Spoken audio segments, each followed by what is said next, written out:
महावस्त्र रवींद्रनाथ टागोर सांगून गेले, भारतीय संस्कृतीचं महावस्त्र हे दोन रेशमी धाग्यांनी विणलेलं आहे. एक म्हणजे भगवान गोपाळकृष्ण आणि दुसरे म्हणजे श्री प्रभू रामचंद्र.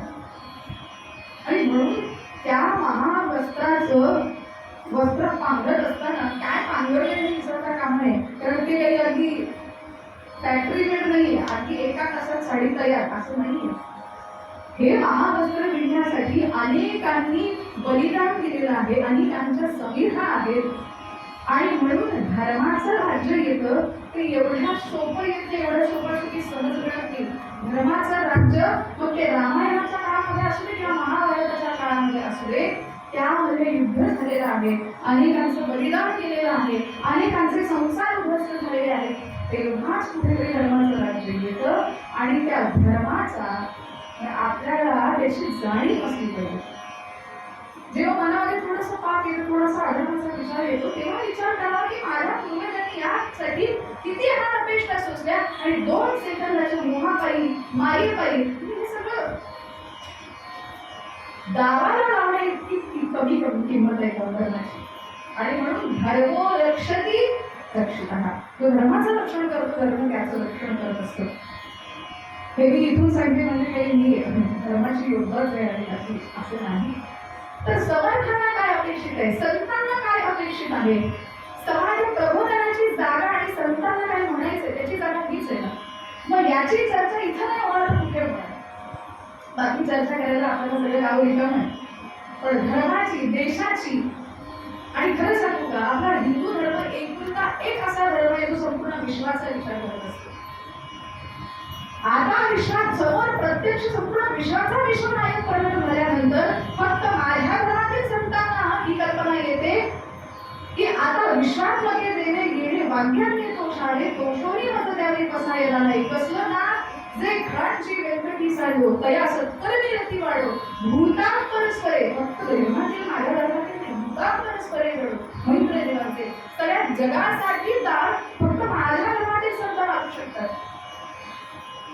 आणि म्हणून समर्थ जेव्हा लिहितात की माझ्या देशाची काय व्यवस्था झाली आहे, माझ्या देशामधल्या स्वधर्माची जी जाणीव आहे, राष्ट्र संवेदना जी आहे ती जागी झाली पाहिजे. लोकांनी मान पाठ सरळ करून वर बघून जगलं पाहिजे.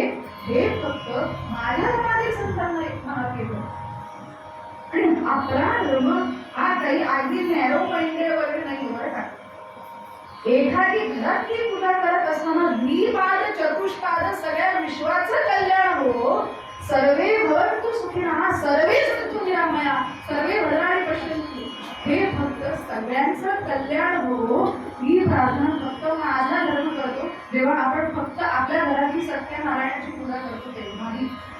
त्यामुळे माझा धर्म नेरो माइंडेड अगदी ऑर्थोडॉक्स वगैरे नाही, अत्यंत सहिष्णू आणि अत्यंत दूरवरचा विचार करण्याची दृष्टी ही माझ्या पूर्वजांनी दिलेली आहे, हे प्रत्येकाने लक्षात घ्यावं.